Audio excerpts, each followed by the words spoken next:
I think the best thing about this situation is that the wrong camera is working right now. Hi So right, guys. We're having technical difficulty. Oh, look, there we are in the so dark living room. right mic, wrong camera. Well, let's see.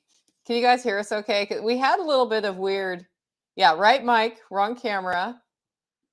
I was trying to do something magical today, guys. And the magical thing I was trying to do was get it so that I could see you up on my TV up there, which I have managed to do. But the cable that makes our audio work stopped working. Like this one is not plugging in tightly enough to the thing. So I am now operating on battery power only, and we will see how that goes. But let's start the show. We're going to do a 5-second break. I'm going to start talking, and you're going to see me disappear completely off the screen because I actually noticed that we're looking a little gloomy up there. So, anyway, let's do it. Let's do a 5-second break.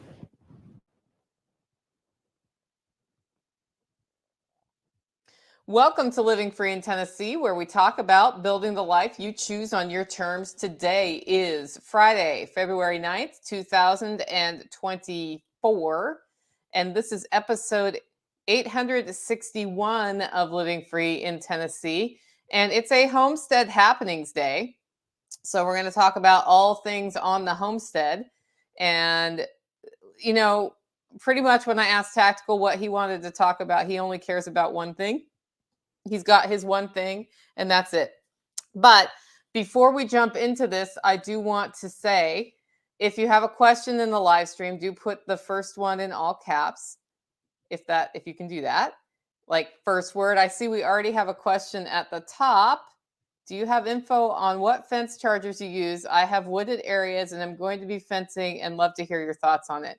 Boy, I'm pretty sure we're going to have all sorts of thoughts on that. And we'll get to that. We're actually going to be talking about fence charges today. So what we want to talk about is all the stuff that's been going on the homestead this week. And the biggest thing that's happened on the homestead this week is that we have had escaping sheep and we have had fence charger woes, and we're really not sure what's going on. I suspect it's not the fence charger, but we don't know for sure. But I feel like when 3 fence chargers all do the same thing wrong, there's something else in the loop. So we're going to talk about that as well as all of our regular segments. Before we do that, though, I want to talk about our featured event of today's show, and that is the wild foraging class that Kerry Brown's going to do. Not the one he's doing this weekend, which you can find out more about at livingfreeintennessee.com. But on April 8th, he's doing a 4-hour class in Camden, Tennessee, right after the Self-Reliance Festival. And it is $95 retail, but on sale for $75 right now at selfreliancefestival.com. If you are listening to this in the audio podcast, then you can just navigate straight to the event in the show notes. And I also want to thank our 2 sponsors of today's show. The first one is this red coffee mug right here, hollowroast.com. If you want delicious home, freshly roasted coffee delivered to your door anywhere in the U.S., you can get that at hollowroast.com. And mine is empty right now, which is a sad state of affairs because I thought surely I'd have time to do a cup of coffee this morning, but I'll probably make one in the middle of this live stream because who wants to be without their delicious coffee? Our second sponsor of today's show is freesteading.com. Freesteading is a platform that allows you to interact with your fellow homesteaders, preppers, anybody who's passionate about building the life they want to live is on that platform. It's pretty cool. And they also don't censor you. What that means is that I have had to cancel out, like kick out one person who was just a spammer out of the group because they're allowed to log in, create their profile, and say whatever they want. And you control what you see by deciding who you associate with. And of course, in our group, the Living Free in Tennessee group, we do have a situation where we can, you can just join. You don't have to be approved, which means occasionally somebody gets through. But that's way better than not seeing what happens from the standpoint of other folks, coming in and the algorithms serve up whatever you want. You need to stand up. So those are our two sponsors of today's show. If you're not in freesetting.com, do me a favor and head over there. If you do join freesetting.com, be sure to join the Living Free in Tennessee group. Okay, with that, it's time to talk about fence charger woes. And the first thing, so you go ahead and talk about them, but while you're talking about them, stand up because I'm moving your chair. So you can leave your coffee there. Okay, so Tactical, how's it been with the new fence charger? Same as with the old. Yeah, which is what? Something's still not working. Yeah. And I can't figure out what. Yeah. And can you tell them what the symptom is rather than just say something's not working? Why are you being quiet? I have a tester that shows 7,000 volts, 9,000 volts, whatever the voltage is that's coming through the wire. And there's been a couple of occasions where it's you hook that thing up and it shows that I'm only at 7,000 volts. That's happened once or twice. But most of the time when I have a problem with the fence charger, I know it's a problem with the fence charger because I've gotten shocked by it and was like, that's doing virtually nothing, but this tester is still reading 9,000 volts. So I can't really rely on that. And it's kind of the same boat right now. And so I've gone through. What happens when there's not enough of a shock to a sheep that tries to get out of the fence? Once they figure it out, they lose all respect for the fence and they just start going through it, and then they start teaching everybody else to do it. So the last 2 weeks has been full rebellion from them, and I put in 6 new grounding rods. 6 grounding rods, guys. It's not the grounding rods. The ground is wet. And I added salt to the grounding rods. I checked the fence line. I've disconnected the hot wire from the fence charger completely because I got a new tester that allegedly gives you how many joules the fence charger is putting out. So I disconnected the fence from the fence charger and it still gives me the same reading. I've done every test that I know how to do.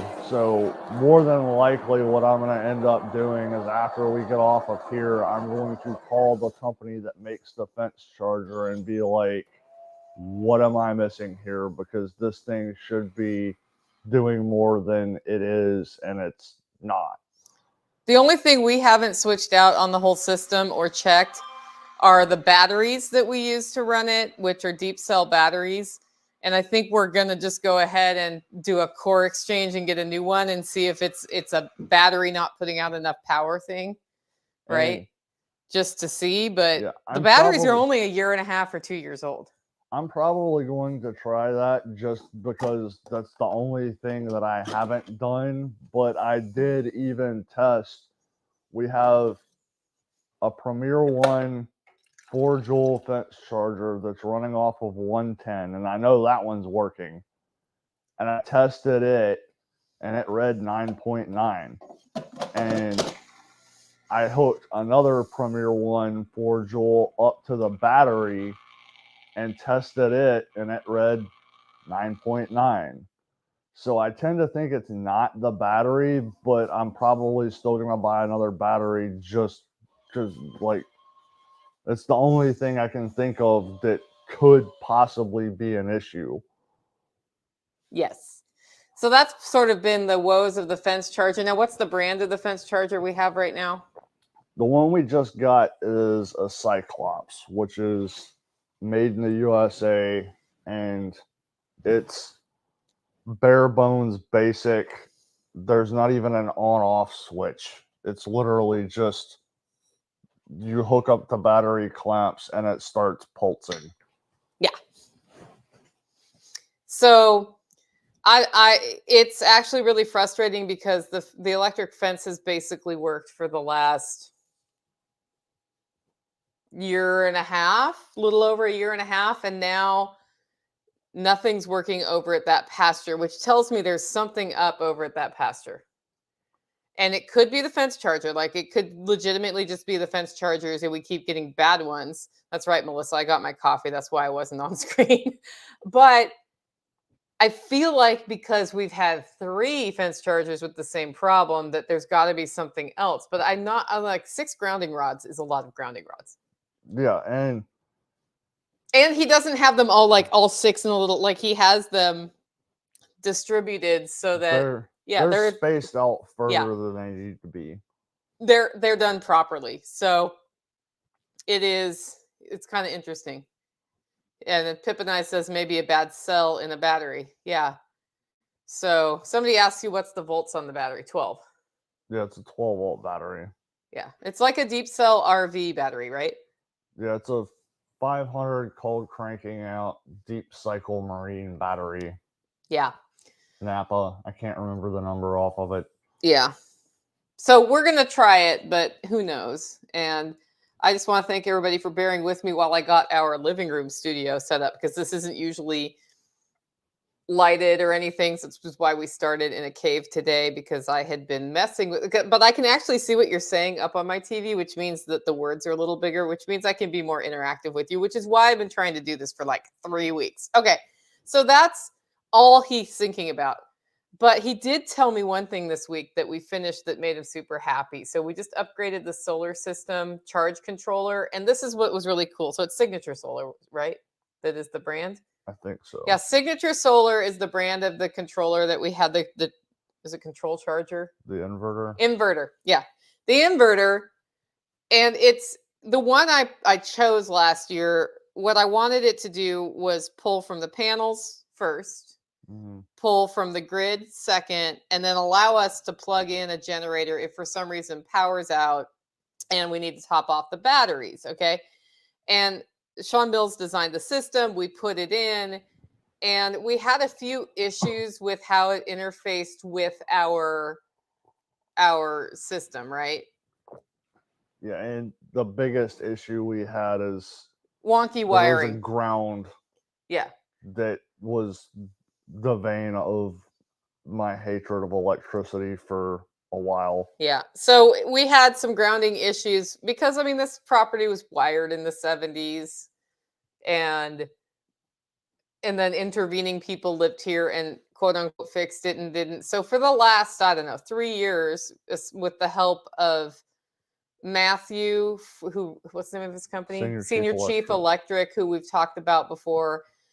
We've been redoing things right. And he's like, every time he comes here to fix, like to upgrade something else to a more safe setup, he's like, Nicole, I'm so happy you're letting me do this, because like this is messed up. And it's funny because if you follow him on Facebook, he'll put pictures up of stuff that is just like weird, terrible wiring hacks I have found on the latest job, right? So he's found a number of those at my house. And one of those was in the way of the solar system working right. So we were stoked to get it up at the spring workshop last year, because in the middle of the workshop, the electric company decided to turn off power to everybody in our region for 12 hours on our last night, on Saturday night, when we like sing karaoke and we have some beverages, and we've all made it through the event and we know each other really well. We have some fun. And I'm like, well, I mean, we can have fun around the campfire singing into our phones or whatever, but I do have a karaoke set up for a reason.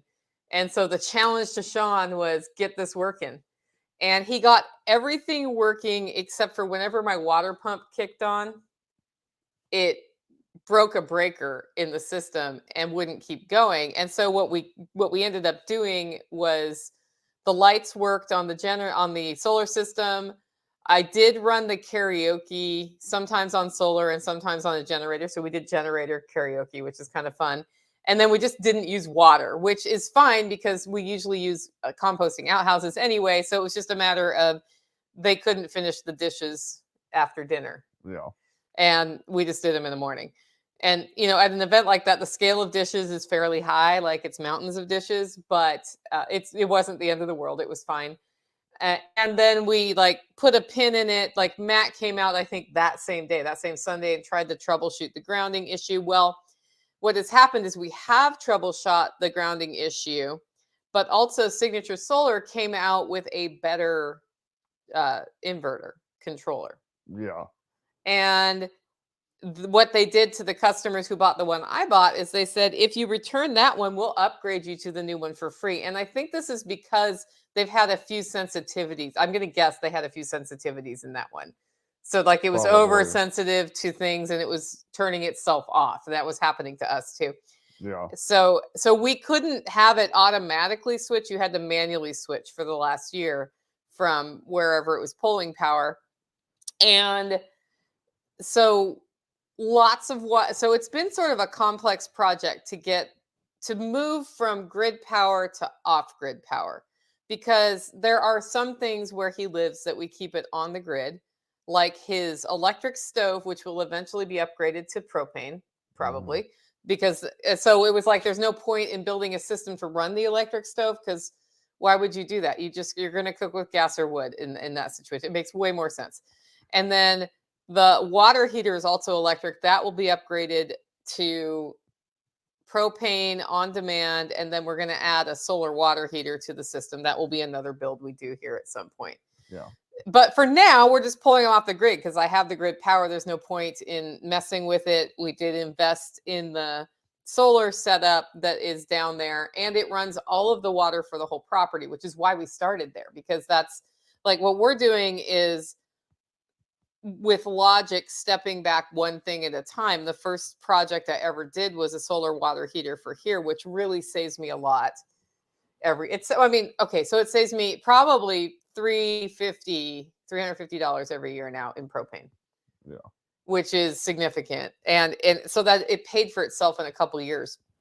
Well, with the inverter upgraded, it is, or not the inverter's upgrader. I thought he called it a charge controller, but that's just. He might have. Yeah, he probably did, because that's basically what it does is it routes. It also, now that it's in, I have access to this really cool app that tells me, and I'm holding it up to the screen, this tells me what's going on with the solar system anytime I want to know. So I can see that it's overcast today and we are generating only 38 watts right now, which is not a lot, but that's okay. And then it tells me that the batteries are 90% full, and if it's pulling anything from the grid or not. So this is really a cool little thing. And you can see at different times of day your power use. It's just really come together pretty well. So so Sean Mills was here this week, and we kind of have people who flow through the hauler all the time. We've had a few people through this week. Sean Mills was here to just get that all upgraded, and it was Tuesday that he did that. And when Tuesday was done, you looked at me and you're like, I'm just glad that I can mark one project all the way off the list. Yeah. And that was one where the new inverter is cool because it's basically fully automated. So you can actually set it up and change the settings so that you'll charge primarily off the solar, and then at night when the sun goes down, if the battery drops below whatever you set it at, 50%, 60%, 30%, then it will start charging off the grid, but it does it automatically. It's a computer setting that just starts doing stuff, so you don't have to go in there and manually flip switches. Yeah, and the thing about this is if we let the batteries go out, he no longer has a functioning system unless he goes and moves wires to you would have to manually move things over, right? Yeah. Yeah, so the risk there is the water would stop working and none of his power would work if we let the batteries go dead. With the app, we can set it to alert us if the battery's getting low. And pretty much the only reason that would happen is if the charge controller messed up. or if there was no grid power for the backup, then we'd need to keep an eye on it and use the whatever that thing's called. Generator? The generator. Yeah, it's called a generator. We'd have to use the generator to get things up and running again. And I see Red Flyer Media's here. Glad to see she's glad to see you're getting some of the live stream kinks worked out. I would like to talk to you about getting all of my studio problems handled here, Rebecca. It would be nice to just get it done, but I think I need help. I need help from somebody who knows what they're doing. I think my biggest challenge is like I wear glasses and I can actually see the TV and read the TV because it's far away because I'm farsighted. But like getting lighting so that you can actually see my eyes through the glasses is always a trick. Okay, it's time for our first segment of today's show, and this is forage. And the first thing he talked about when I asked him, like, what are you seeing forage-wise is? There's green stuff in the pasture. There's green stuff in the pasture. Now, this may not seem like a big deal, but we did spend half a day last weekend getting more hay because I found a source for hay and I bought 12 bales, which is maybe 12 days worth. And then I was like, today we could get 21 more bales today. But we got to do it now. And I don't think it's still going to be there Monday. So we basically ditched our whole plan Saturday and moved hay. Yeah. Yeah. And then my neighbor was up and I went up and talked to him. So Tactical had to do all the work unloading 21 bales of hay into the hay loft by himself. Yeah. Not that much of an issue. Yeah, it was because like I hand him the bales kind of. It's actually good for me to get the lifting from the chest up muscles going. Like I need to get a better weight rig to work on that anyway. But then I saw George was up, so I went up and talked to George, and it was like old times because George used to come and spend the night at his cabin, and then I would like head over there for coffee in the morning at like 6:30, or we'd go over there for a beer in the evening. Not that I drink beers in the evening anymore, but I used to before they made me feel like pregnant every time I have one. I don't know. You don't drink any beer? No. Okay. So that's kind of cool. I've also noticed, so we're getting into early springtime here. We've got daffodils are poking up and tulips are already poking up. I didn't look at the strawberries over on Strawberry Hill, but I think that I better get the strawberries transplanted too if I want to spread some out. And I've been sort of like, the reason I haven't done this yet is I have two varieties of strawberries. I have one that make these big, juicy, delicious strawberries. I was so excited to get those last year. And I get like 5 a day off of Strawberry Hill, which is perfect for me because we kind of eat low carb and eating a big pile of strawberries is not on the list. But we have a second variety that spreads like wildfire, but they put out these tiny little strawberries that make good jams or jellies, but they're not great for just eating because they're tiny and they're kind of a pain in the butt to harvest.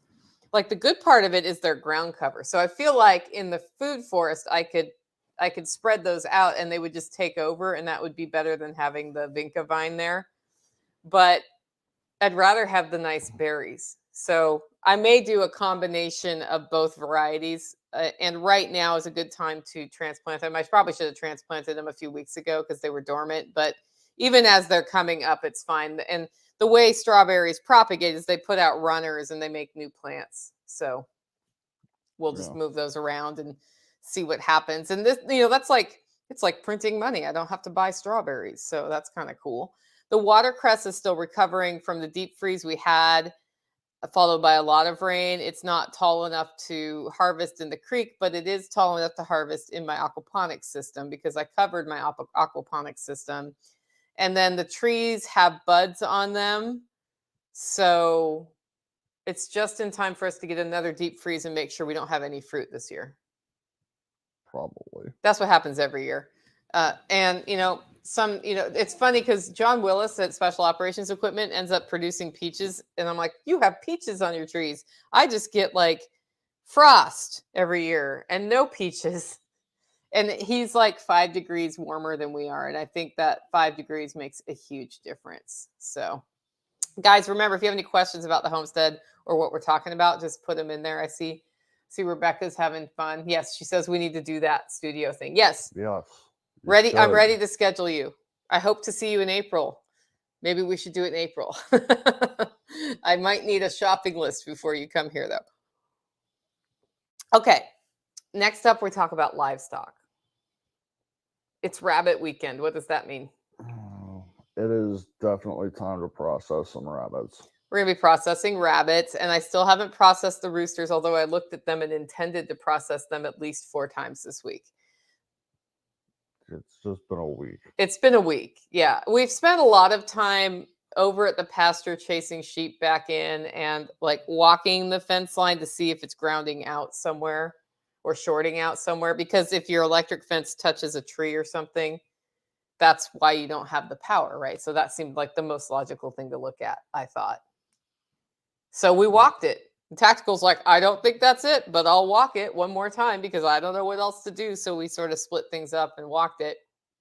And he twisted his ankle doing that. I don't know if it was that or something else. I don't know what I have no idea. Yeah, so he ended up with an ankle problem. What'd you do to fix it?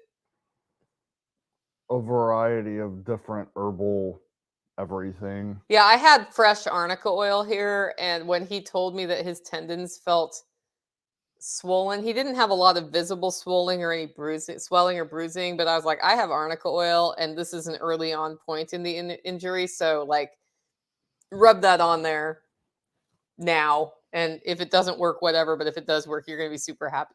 And it pretty much worked, didn't it? Yeah, I mean, the second day, it was not as bad, and then by the end of the day, it was pretty much almost normal again. We're having duck drama, and I think the root of the duck drama is that the muscovies are freaking out the khakis. Have you seen that happen? No. I watched that happen. So the day you ran back over the pasture for something and I was putting the ducks to bed, it took me like 25 minutes to put them to bed, which is unusual. Usually I yell all ducks go to bed and they just go to bed. What was happening is they were like, okay, they were running up through their little duck door, getting into the yard, looking at the male muscovy and turning around. And he was standing there like, ugh. So then I chased him in and then they started going in, but then he came out again. And then the ones that weren't in turned around. So there's something, it could just be because for muscovies, it's the season of reproduction. He could be extra mean right now. And then there's also the problem I've been having is all the khakis go to bed. The muscovies are not in a hurry to do anything. So they take their sweet time walking up. And the khakis go in, get a little bit of food, and they're like, let's go back to the pond. So by the time the muscovies get up the hill, all the khakis are wanting to come back out. And so I've got, well, to start with, there's the gate that I normally go through, which isn't a gate, it's just a hole in the fence. But I've got like a rack from a commercial freezer sitting there. So I can just throw that in front of there. And then we have a hole, like I don't know what it is, like a 10-inch by 10-inch hole cut in the fence. That's a duck door to get down to the pond. And I got a cinder block sitting next to that. So it's like, close everything off. And it's like, fine, you want to come out of the coop? You're still stuck in the duck yard. And then I can easily just chase them all back in. Yeah. So that was interesting. So that's the duck drama. We also aren't getting eggs from the ducks, and I'm confident they are laying. Okay. So we're gonna have to figure that out.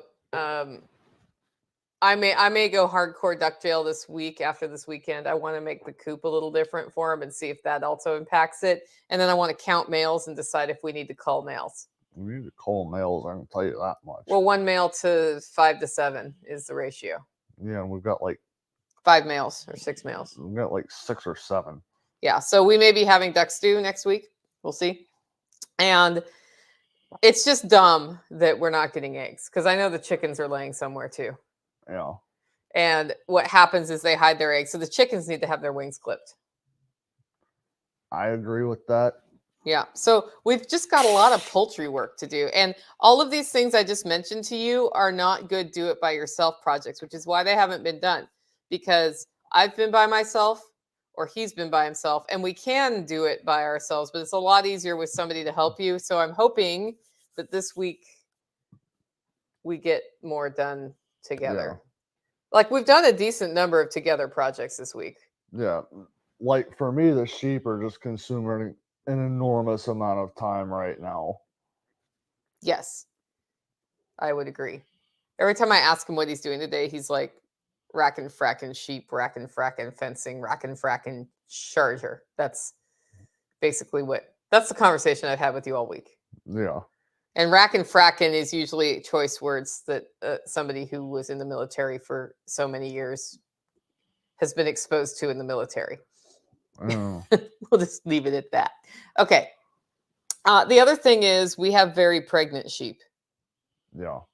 And one of them was starting to show like they get the St. Croix get this like waist appears when baby drops, Yeah. which usually means they're imminent, but according to the calendar, they're not due for 3 more weeks. So we do know that sheep don't read books, so there is Yeah. that. But I kind of feel like that one's just showing early signs for some reason. Yeah. And I said right from the get go, I was like, I have no idea what the calendar says. All I can tell you is her hips look displaced, which is a sign that they're imminent. Yep. Pack Rat says, Rackin' frackin' is Yosemite Sam cussing. Yep, pretty much. Sneaky ducks laying mystery eggs. Sorry, I tried to put my cup where yours was. So that's all exciting, and that probably means we'll have the babies before we have the Farm Sitter for Self-Reliance Festival, which, by the way, we're looking for a farm sitter for Yeah. Self-Reliance Festival, which is April 6th and 7th. So, needs to be the right person, though. Preferably. Yeah. Okay. Next segment is what we are growing. What are you growing? Nothing right now. How's your Brussels sprout? I think it's dead. Did it die? I think so. I haven't really paid attention to it, but then again, I haven't really paid attention to it since last fall.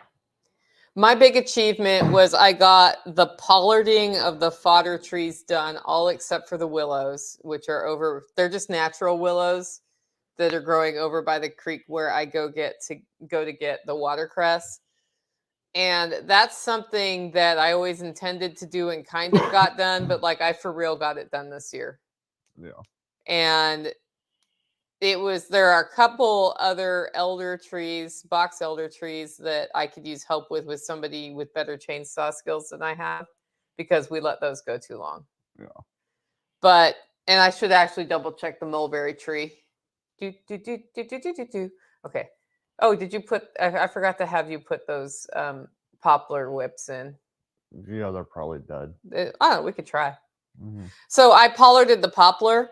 And the thing about hybrid poplar is you can just put it in the ground and it starts more poplar trees. It's like super easy to propagate. It's been a week since I cut it, but I'm not sure it's been warm enough to kill it.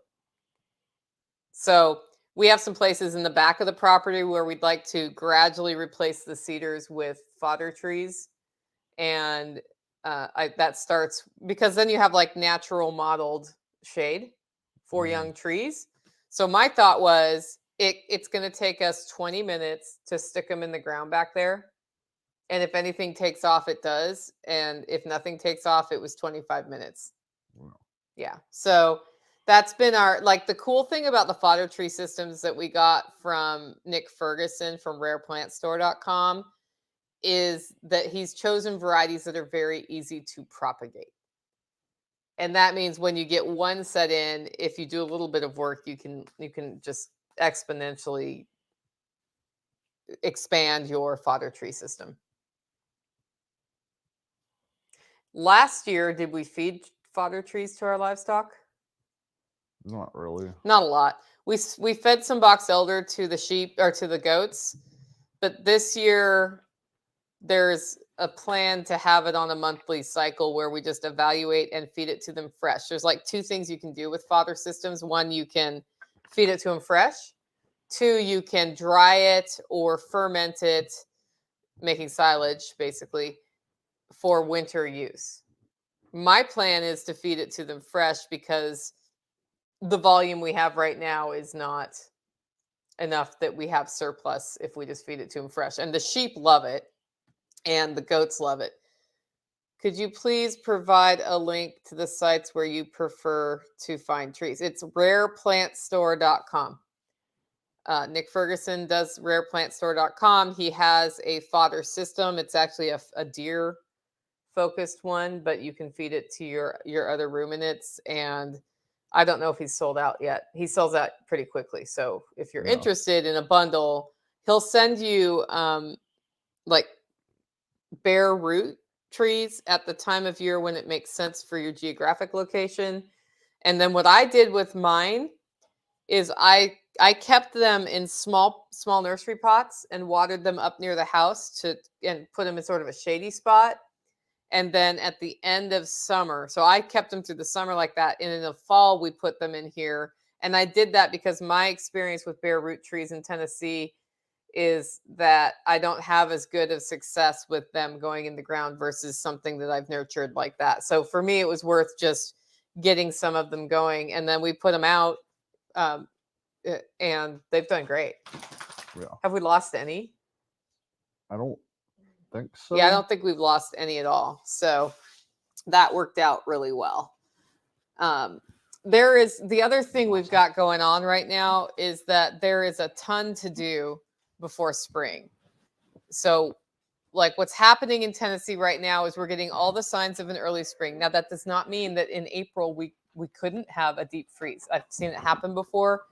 But because of that, I am like shifting forward or earlier all of the gardening things, which means there's a lot to do. And this week was perfect for getting it done. And my intention was to move rabbit poop and leaves this week. And instead I moved sheep. So, and that's like typical on a homestead. It's like, this is what we know we need to do for long term. But then there's a crisis going over at the sheep pasture. And then because we're like all in on Self-Reliance Festival, well, you are. That means that we did not get the garden going. Well, you didn't get the garden going either. No.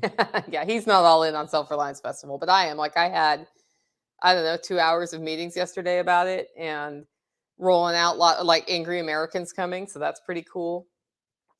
I'm looking forward to meeting that feller. Me being all in on Self-Reliance Festival is doing things so that you don't have to do them so that you can be all in on Self-Reliance Festival. And that's what I mean when I say we're all in on Self-Reliance Festival. Yeah. So most homesteaders at this time of year, what we're thinking is spring is coming and we're going to get stuff rolling. And this is the year that my garden's going to be awesome. And these are the plans for the garden. And it's like, this is the best time of year because you don't have Weed-mageddon happening right now because everything's dormant. And actions that you take right now can really reduce how many weeds you have. But I've been homesteading for so long, I understand that Weed-mageddon is inevitable in my life. That doesn't mean I don't still fight it and I don't stave it off from certain areas, but basically Weed-mageddon is inevitable. And this year I really want to commit to that hillside garden not being a snarl, but I just don't know that that's possible. We'll see. Yeah, we'll see. So, but I did buy leather gloves to go out there and deal with I put a beautiful wild rose on the hillside garden. And if it's ever getting trimmed, she has to do it because I won't touch it. He doesn't touch things with thorns if he can avoid it.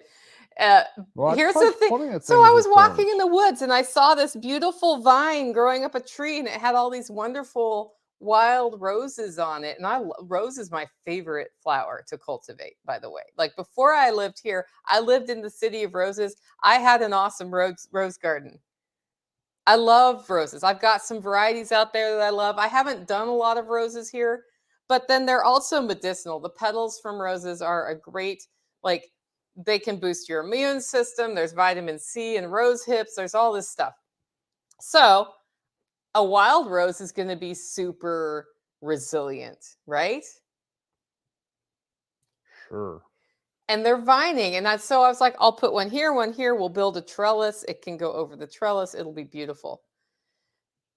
That was the thought. What really happened was I put one here, I put one here, did not build the trellis, and ended up with a hillside wild rose, right? Yeah. And I harvested a lot of petals from it. Like, it's not the end of the world, but um, it actually, by the end of the summer, had reached out to the aquaponics system. So it's gone a bit far, and it's time for me to tame the beast. And everywhere it touches the ground, it puts roots in. So um, me propagating that has added to the hillside snarl that's always been an issue. But at least it's a plant I like. Yeah, well, see, the problem with that scenario is I'm not going up there now because the only interaction I'm having with plants that have thorns is me trying to murder them. So I just don't go over there anymore. And I got echinacea and the banana tree's fine, and I got strawberries. But I want to get it down back to a, a a more manageable system. Melissa says, I don't know if I've ever seen a wild rose. I need to look that up now. Well, so I found two varieties growing here. One puts on small, very small blooms, and wild roses here bloom once a year. I figure that they came here by being imported and then escaped into the wild because they can propagate by seeds, although they propagate better by the way I just told you. And the really robust ones have survived, and they don't get eaten by deer and stuff, so they thrive. And the second variety I found put on really large white blooms, and I have both up here, and I love the rose flowers. I also have some hybrid roses that bloom throughout the year, but one of them's really it's in medical care because it got transplanted so many times. If I can nurture it to give me one flower, I can take that flower, reroot it, start a new one, and then that one will probably be more robust than the plant I get it from because of what happened to its roots so many times early on. So we'll see. That one is the winter fire rose, which is a white rose with red tips. It's really beautiful. So yeah, it's great to do that. Pack Rat, you're talking about the Tennessee Tree Day. I will warn people about this. The inexpensive bare root trees you get from Tennessee Tree Day might arrive dead.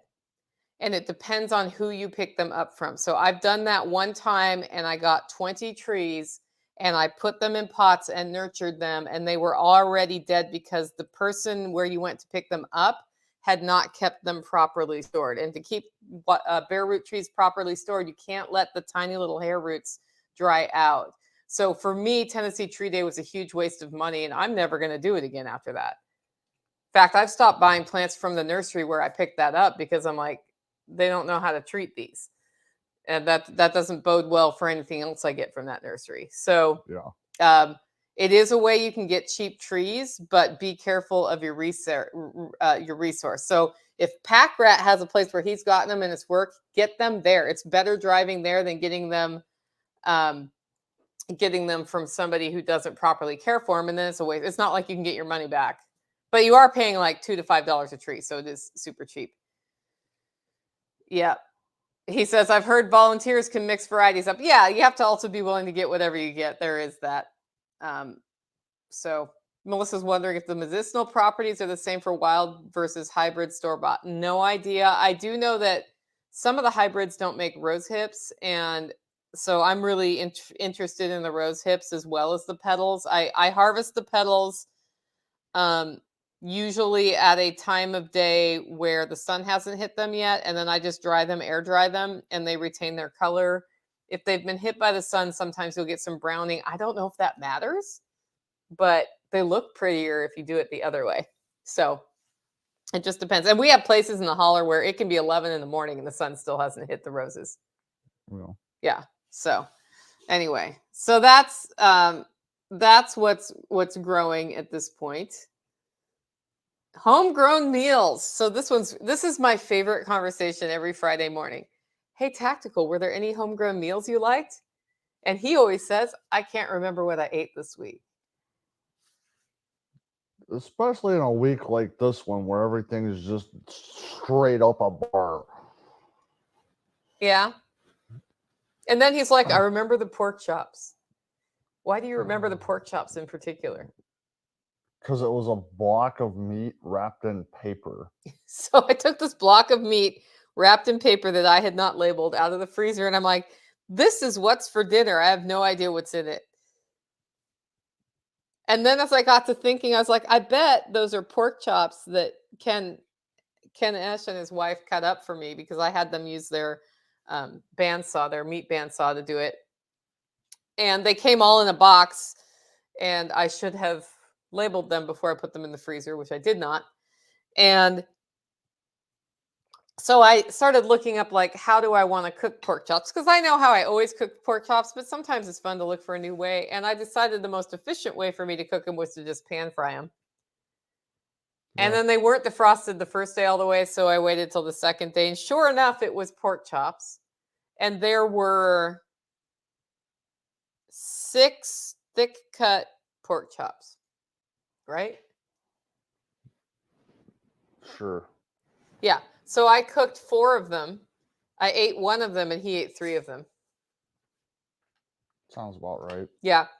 And then I had 2 left, and I had made a custom rub for it out of rosemary, some bourbon smoked paprika, salt, pepper, garlic. And it was delicious. And I still had some of that spice mix left. In fact, I still have some of that spice mix left. I might put that on the ribs today. And we don't have any breakfast meat. So the bacon is not, I have bellies, but I don't have bacon. And I have hunks of pork, but I don't have ground pork or sausage. And I haven't made any of it. And so for breakfast, it's been a lot of last night's stew is what's for breakfast today. And so I had these 2 raw pork chops the next morning, and I'm like, well, we're having pork chops for breakfast too. Which that was the last 2. Yeah. So that's the real reason he remembers it, is he kept getting it. But yesterday I finally ground the pork. Yeah. I had this wonderful plan yesterday where I had back-to-back calls. It was about 2 hours total. And then, so I managed to cut the pork into like strips for my meat grinder and then put them in the freezer. And I figured about 2 hours will get them not all the way frozen because my meat grinder doesn't want them all the way frozen, but like close. So you kind of want it on that cuspy edge. It grinds way better if you do that. And then I went to my calls, and then the calls went long. And then I got off the call, and stuff started happening here, including heading over to the sheep pasture to help him move the sheep, which I don't think I was much of a help, but whatever. But I was there, and it was a second person who could at least keep the dogs where they were supposed to be while he moved them. That was a crucial part. And it was a crucial part. And then I came back, and I pulled the pork out with my meat grinder, which I had to drive down to base camp to get because it was stored there, and it's now here, and it will just stay here because it's something I use. Hello, Chestnut. Oh, look who's joining the live stream. Straight up on camera. Well, hello. And the meat was too frozen to grind. So then I had to like pull it out, and I ground about half of it as it thawed. And then Nighthawk came and talked, and I ground the other half. And by that point, I was like, I want to make Grandpa Darby's breakfast sausage recipe and then, freeze the patties, and we'll have breakfast sausage that we've made rather than buy it. But instead, I made meatloaf last night with it. And then I talked to Tactical. I'm like, do you ever just eat ground pork? And he's like, well, yeah, because I never do. It's always sausage for me. I usually just add breakfast sausage to the, you want to give her what she wants? Oh, She's also just wants everybody to know that I tricked her into going outside because it's wet and cold and miserable for chestnut dogs. Yeah. And now she thinks it's breakfast time. So anyway, I'm making breakfast sausage out of most of it, but I realized that in the evening when he has second dinner after eating all those pork chops, for example, he then went down the hill and cooked ground pork and vegetables and ate even more food. Because he just basically eats a ton at night and not very much all day. And he has a hollow leg and he's really tall, so you can put a lot in a hollow leg. I realized that for the continuity of the lifestyle we live, he needs like individual pound packages of ground pork. So we'll be packaging that up today. I just had it in the fridge. And then I'll do my Grandpa Darby's breakfast sausage recipe, which basically has salt and pepper. I added garlic to his recipe and sage. And it's usually we serve it at my spring workshop. I'll see if there's enough to do that this time. And I'm going to try to actually be patient enough to make sausage patties instead of like what happens is like I'm going to make little sausage patties with the little press thing. And it gets really frustrating really fast because it's a million little patties that are tiny. And then I'm like, screw it. And I start making them by hand. And then pretty much they're like hamburger size. So we'll see how I do this time. I might actually look at if there's a better press I can use too, because I'm just using the press that came with my meat grinder. I also caused the meat grinder to turn itself off last night. So I used it so much it reset, and then I couldn't grind anything. But luckily, it was just like if the motor gets too hot, it resets itself. So that's all good. And then once this sausage is done, then it's time to bring out all of the pork bellies, all of the curing salts, all of the salty salts, and start making bacon. So we're going to be making bacon probably next week. And I will be sure to film that process as part of the homegrown cooking series that I've been doing with Dawn, even if Dawn's not here, just so you can see how we make bacon here. I just didn't want to commit to doing both at the same time. I was like, I'm going to get the sausage all the way done, and then I'll get the bacon all the way done, and then we're going to assess what pork is left in the freezer because our pork has been around about 2 years, and it's still fine. But we processed 4 piggies, and that was a lot of pork meat. Yeah. Yeah, and I have cooked, like I have served at every workshop pork butts from this. And there's like, I ended up with a ham that had not been cured as a ham, just the ham cut that I could have, that's what I just ground up because I was like, I can cook this as a big hunk of meat and make pulled pork out of it. I can cure it and make a ham out of it. But really what we want is breakfast sausage. So I might as well just make breakfast sausage. Okay. Yeah. And the leg is in the crock pot making our bone broth for the week with the, I put in it's probably the pork chop bones too. And whatever onion bits I had around. Yeah. Yeah. So that's all done. So everybody appreciated Chestnut's appearance. Cece hasn't even come out yet, has she? Cece was out here earlier this morning. She got a pet head, and then she was like, now that I've had my pet head, I will retreat back to the bedroom, and she's been there ever since. Okay, so Cece's having a lazy morning. Cece is acting like a teenager again. Yes, okay, good to know. So Red Flyer Media says she made ground beef jerky this week. It was easier than I expected. Yep. Yeah, you should totally video the process. Now, when Red Flyer Media makes a video, it's like it's a bona fide good video. Because that's what she does. Yeah. Anyway, so that's the homegrown meal. And then the way I've been approaching meal planning is I pull out 1 to 2 things I don't want to eat, and I cook them. And then my reward is we get something awesome from the cow. And this week I found a baggie of like chicken nugget sized chicken chunks. It's probably why I had them that way, is I was going to coat them in some sort of breading and fry them. But anyway, as you guys know, I don't really like how chicken tastes most of the time. So we hid that in a green curry. I seem to remember you frying chicken pieces and prepping more chicken to be able to do that again. Yeah, so that's what we had in the green curry. So I did the green curry and I added he got me some coconut milk, so it was a Thai green curry, and we added green beans to that because that's what I have in jars, and I put morel mushrooms in it, and it was good. Did you like it? Yeah. Good, because you're having more today. Okay.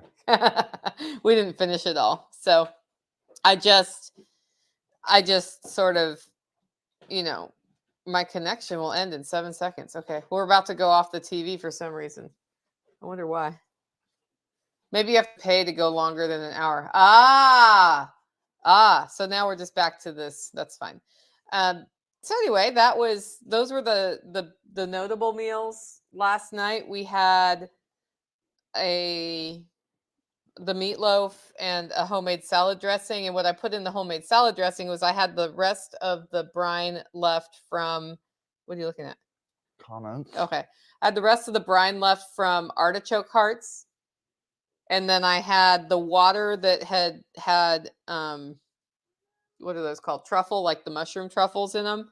And I poured that all together and then added some balsamic vinegar and some salt and some mayonnaise to make it creamy. And that salad dressing was, do you like that salad dressing? Yeah. Yeah, I like that salad dressing. So we'll be using that up. I make a lot of salad dressings from just like odds and ends that we get from things like that. Or, like honey mustard will have mustard from the fridge in it or whatever. A really good base that I like to use is my Aunt Helen's pickled beet brine. Those are good in deviled eggs, but it's also really good as a salad dressing base. And to that one, I like to add a little bit of raspberry balsamic vinegar, not vinaigrette. It becomes a vinaigrette when I do that. And then my trick is to add sour cream or mayonnaise to make it creamy. I will add mayonnaise mostly because Nighthawk is allergic to dairy. And if I just use mayonnaise, then I know that I haven't like done the sour cream one, and he can then,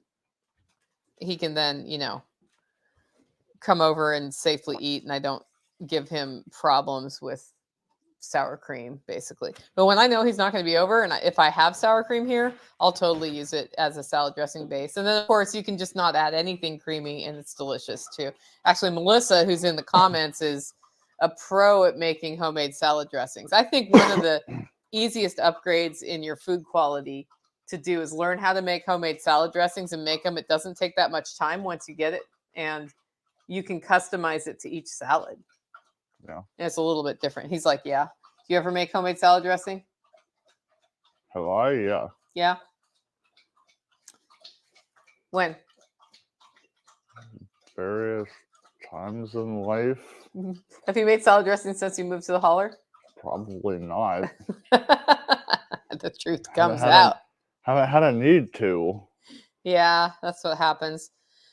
Next up is Holler Neighbors Communities, where we talk about what's up here. Yesterday, Ken Esch came and replaced my front door. And I would like to say that 17 years ago when I moved here, that door needed replacing. And it has not gotten better since. And it had like a stained glass pane that over the years, and one time somebody slammed it in anger, it started breaking out. And so it's been held together by duct tape. I went through the last literally by duct tape. And then because the new floor was in, there was a gap under it that I've been shoving a flannel shirt into. And we just weren't walking in and out of that door since it was since also this floor scraping and yeah. So it took me forever. I had toolbox fallacy on this one, which is like, I need this thing before the thing can be done. And I was trying to find a door that was 1 inch shorter than what's standard at the hardware store. So 79 inches tall instead of 80 inches tall. And I finally came to the conclusion, if you buy an all wood door, it's going to be $1,500 at least. You might be able to get one for 12, but the one you want is $1,500. So I went with fiberglass, which is like fiberglass with insulation in between. And B, that we could just figure out how to cut it down 1 inch for less than me ordering a door that was custom sized, because the width and it was just like the ones that were 79 inches were expensive. Well, they were in the same range as a wood door. Then I might as well get a wood door and cut it down. But I thought the fiberglass would last longer anyway because termites don't eat fiberglass. Right? Yeah. So got the fiberglass door, decided we could cut it down. Ken Esch came out to do it. And it's one of those jobs that should have taken him probably 3 to 4 hours, I would guess, but it's my house. Not even that. So, yeah, because he's super fast when he does work. So I was planning it was going to take a whole day, but I had backup projects for him just in case. Because he's all the way out here. I might as well get what we can get while he's here. Yeah. So he came out and did it, and he ended up having to chisel out cinder blocks, right? Cinder block and concrete, and there was a bunch of insulation and screws that were the heads of the screws were embedded in the concrete. Oh yeah, he had to grind those out. Yeah, so he got the first piece of framing out, and it was like, or the first piece of trim out, and it was like, oh, that's interesting. Completely not what I would have expected to find inside of there. There's no 2x4s. Yeah. So that was fun. And then as usual, when Ken comes for something like this, he asks me questions like, do you have tap cons? Do you have foam? Do you have wood glue? And the hardware store is like the fastest way I can get is 25 minutes away. And he had my car yesterday. Yeah. So I got on the holler neighbor horn and I was like, guys, does anybody have spray foam or wood glue? Because I had wood glue, but it turns out I didn't have wood glue. I had solidified wood glue in a wood glue container that had been opened 5 years ago, capped, and then eventually just dried out. So I had a wood glue container that was solid. You had dried wood glue. Yeah, exactly. And a wood glue block. Yeah. So I just asked Steve actually because Nighthawk was at work, and Steve's like, "Well, I've got some spray foam, and I have Gorilla Glue if that'll work." And the Gorilla Glue did work. And then Nighthawk said, "I have window and door spray foam in this place," because he heard me because he happened to hear while he was at work. And so I got on the 4-wheeler and went to Nighthawks and found the wood glue, and your dog followed me. And then I went down to base camp after telling them that your dog was following me, making sure their dogs were not outside, so nobody wouldn't have to have the bark off through the fence. And got the foam and the wood glue, and then I drove back. So I did this like big holler neighbor circle and came back with everything we needed. And now I owe Steve a can of spray foam. Yeah. But it all worked out, and that like saving me 25 minutes there and 25 minutes back in a borrowed car. It would have totally had to been in a borrowed car or waiting till you got home. Kept that project going and got it done the right way. So that was like our big community thing. We're having a community dinner Sunday at Nighthawks. We're having upside down pizza, which he's making one without a crust, he said.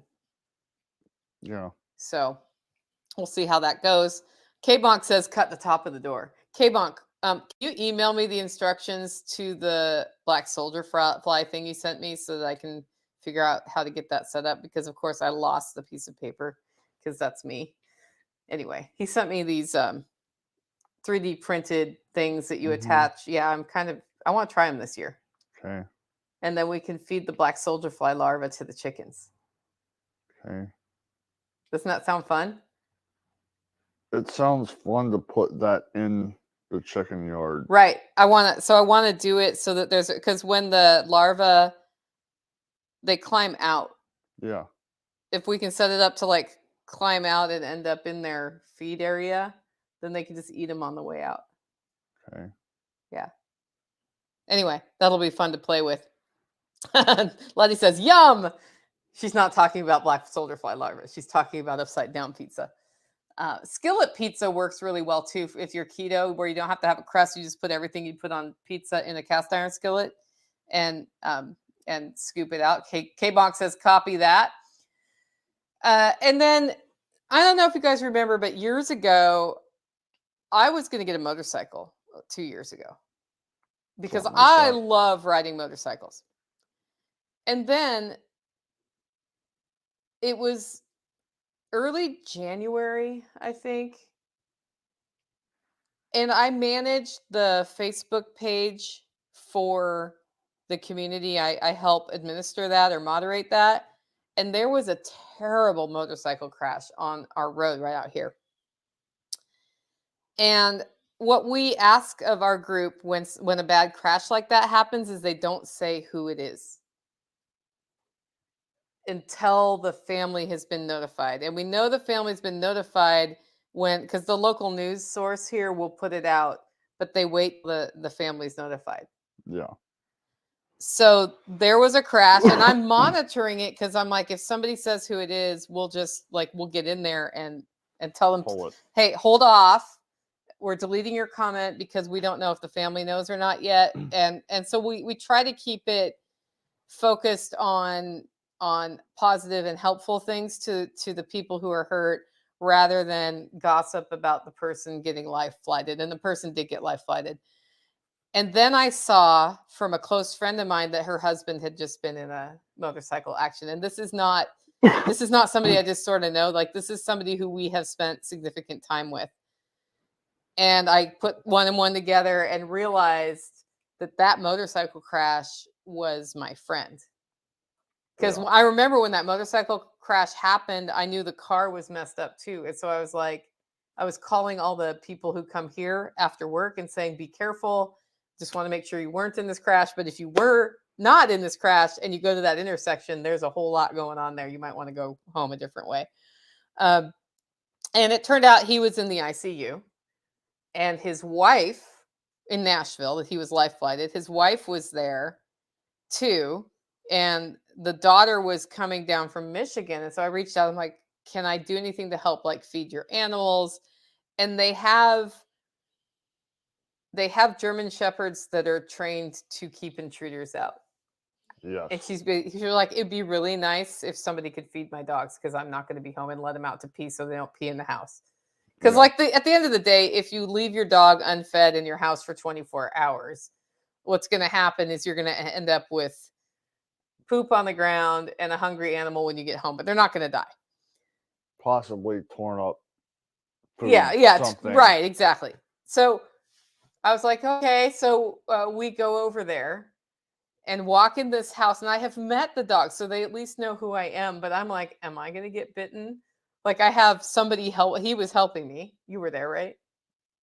I don't have any recollection. Somebody came with me. It could have been Nighthawk. It was probably Nighthawk. Yeah, might have been. Yeah, so we went over, and the dog came at me, and I said its name, and it stopped, and it turned around, tail between its legs, went to the other end of the house and under the bed. And I think it thought it did something bad when it did that. But it opted not to bite me, and let me just tell you, when you're looking down the barrel of a German Shepherd coming at you who intends to bite you, it is, let's just say my heart was beating faster than usual. And I put the food out, and the other German Shepherd knew who I was and was friendly, went outside, peed, pooped, went back inside. And I left the food out. I made sure water was topped up, locked the door again, let her know that was taken care of. And what happened next was about 6 months of rehab. They thought he would never walk again. He did learn to walk again, but he does not climb ladders anymore. Yeah. So Tactical went over, and yesterday, what'd you do? Yesterday I went over and finished putting the rest of the insulation in the roof of what's going to be their new house that they're building on their property, and then ran probably about half of the 2x4s that I cannot think of what they're called right now. Yeah. That the ceiling material is going to screw on to. So he's doing a drop ceiling with tin, with a 2x4 width from the top, and the 2x4s are to screw that to. I imagine he's putting insulation in between that layer. Yeah. I think so. Yeah. So he just made a decision, this guy who was in the accident, not to climb to tall places anymore. Yeah, bad idea. Bad idea. Because I think he still has some mobility challenges. Yeah, and like that's one of those things that like him getting on a ladder or scaffolding is at some point he is going to further injure Yeah. himself So not a good or idea. worse. Yeah. So So that was just, and that's something that, like, when he was in the hospital and came out and was going to be in the house in a wheelchair, they weren't sure if he'd ever come out of the wheelchair. So a bunch of people from the community came over and widened doors and put in ramps and all sorts of stuff, right? yeah, And that that was something, like, that was one of the things about our community I loved, was that they're willing to go help this person who needs to have that done. Um, but the good news he got is that he got out of the wheelchair, and they've actually been building a different house now in the hmm same place. So there's, I don't know if the first house is still there. They're probably it's still living in it. Yeah. still there. Yeah. So they have a new house being put in that's more accessible, I think. And then the other house is kind of in a place where I imagine they have moisture problems based on where it's situated. They have lots of moisture problems and stuff that has already been remodeled needs to be remodeled again. Yeah. So so that was kind of a cool little network thing that happened.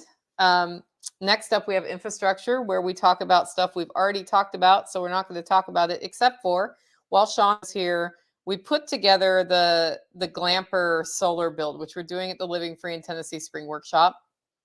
And the Glamper is going to be a rental thing here for Hip Camp, but I'll also occasionally bring it to events and stay in it. And so I wanted a solar system where we could have panels here and plug in to charge it, but also a decent battery life, so that when I'm out and about, I don't necessarily have to plug in when I'm out and about. Yeah. And so Sean and I, like, kind of went through the power usage of the Glamper, and it's not very high. No. Yeah. I mean, I could run it on battery and propane probably fairly for a couple of days, and I could recharge the battery by turning my car on. I believe that's how that happens. Mhm. But um, but I want something a little bit more stable than that. And with solar as cheap as it's become, it kind of makes sense to have it. So when we were sizing the system, we were looking at, like, how much it would cost, and the answer was it was going to cost about as much as the cabin solar when we ran the numbers. Was that for the initial? That's not for the final thing, is it? That's for everything. Yeah. Yeah.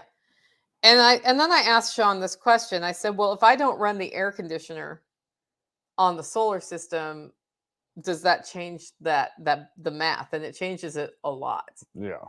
And so I said, well, tell me, like, when I really think about how this Glamper is going to be used, um, the number of times or nights a year that I won't be able to plug into the grid to run the air conditioning, if I'm running the air conditioning, is like maybe maximum 4.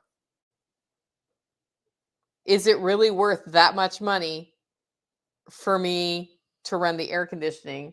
Or is there something else I can do, like bring a generator and run my air conditioning on the generator if I'm going to run it?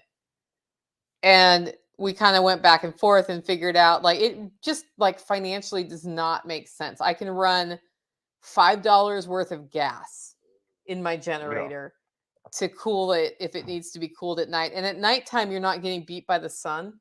And it's not like I'm going to sit out in sunny Arizona getting beat on with little insulation because it's a camper, trying to keep it cool as a place where I live. Like, that would be a whole different thing. Yeah. But where I'm most likely going to need some cooling is at nighttime, if I'm at an event in August in Chattanooga or in North Carolina or somewhere. And even then, if it cools down at night, I can run fans. Mm. So we discussed it. We scaled down the solar system to just run the lights and the water pump, and it has a little extra. Like, it can run my electric blanket in the winter, but it can't run a heater. The heater is propane. The stove is propane, and the water is propane. Water heater is propane. So with all of that, it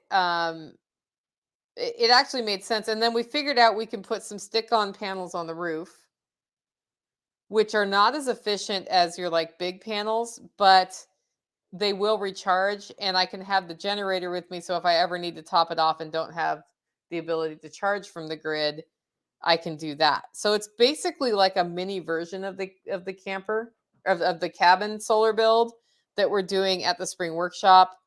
And then the long-term plan is when we put it in its permanent resting place on the property, instead of using the panels on top of it because it's going to go under a cover, we'll plug it into panels that are in that in that Yeah. system. So that's the long-term plan. But what we're going to build is just the camper specific build to make it more resilient when I'm out and about.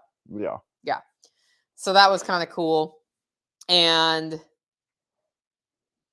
we also had Ken Esch out, and I'm trying not to be confused about the word workshop. So the workshop that we do, that's the event, is one thing. There's a building here we call the workshop. It has been standing since 1971, and the foundation of it, it turned out, was not done right, and it has had some pest damage to the boards. And we were going to like replace the 2x4s that were bad and go on with life, but I think we're going to tear down the whole building and rebuild it. It's a much better option. Yeah. So we're looking at doing that. And then while we're at it, I said, well, why don't we do 2 stories and have a storage area upstairs for things. So that's probably going to happen. But the place where we're at now is like, how do we want to build? Like, can we tap into old building practices to make it more naturally cool in that upper area? Because like traditional, current, modern stick built things get really hot upstairs because they're not built to be cool upstairs, because you can just cool them with an air conditioner. I don't want to do that. Like, sure, I'm willing to add air conditioning to it to keep up with it or whatever, but if we can take the first step by making it naturally cool with some airflow and how the roof is designed and all of that, I'd rather do it that way. Yeah. So we're looking at those options. We'll keep you posted as we come up with all of that. So other than that, we're at the end of the show. If you guys don't have any questions, which I don't see any right now, I just want to remind you that spring is coming and it's time to get some stuff done on your homestead, right? Like, can you start something inside if it's too cold to be outside? Can you get your seedlings going? Because that's what we're doing this weekend. It's a homestead weekend. We're focusing on the slaughter this weekend. Yeah. We're going to kill animals. But that adds to our food bank, right? So that's kind of cool. And I'm definitely really motivated to get those garden beds going. So those are my 2 things. What are your 2 things? Let me know. If you like the show and want to support the work we're doing here, you can do it in 2 ways. 1, get your coffee at hollowroast.com. 2, consider becoming a member. Our member webinar is next week, our first one of the year with Sue Zoldak. And if you have a brand, if you've thought about having a brand, if you want to have a brand, if you're thinking about starting something, you should be on this webinar, because Sue is excellent at marketing and branding. And so you have access to one of the nation's top marketers, actually. Like, she doesn't really say it, but she is. And I'm always so happy that she's willing to work with us, because she ends up going back to the basics with us a lot. Yeah. If you're a member, that can be one of your included webinars. Just log into your member portal to get the coupon code to sign up. The link is at livingfreeintennessee.com. And if you have trouble with that, reach out to me in email and I will make sure you get in there. You can also submit specific questions for her in advance. There is a form on the webinar thing for you to fill out. It's like linked straight to the webinar description, as well as once you log in, the form is there. It's only there after you log in. So only after you've signed up that you can get your question in. Definitely get those questions in. It's going to be a fantastic webinar. If you are struggling with marketing and branding, you definitely want to check it out. That's over at livingfreeintennessee.com. With that, guys, go out, make it a great week.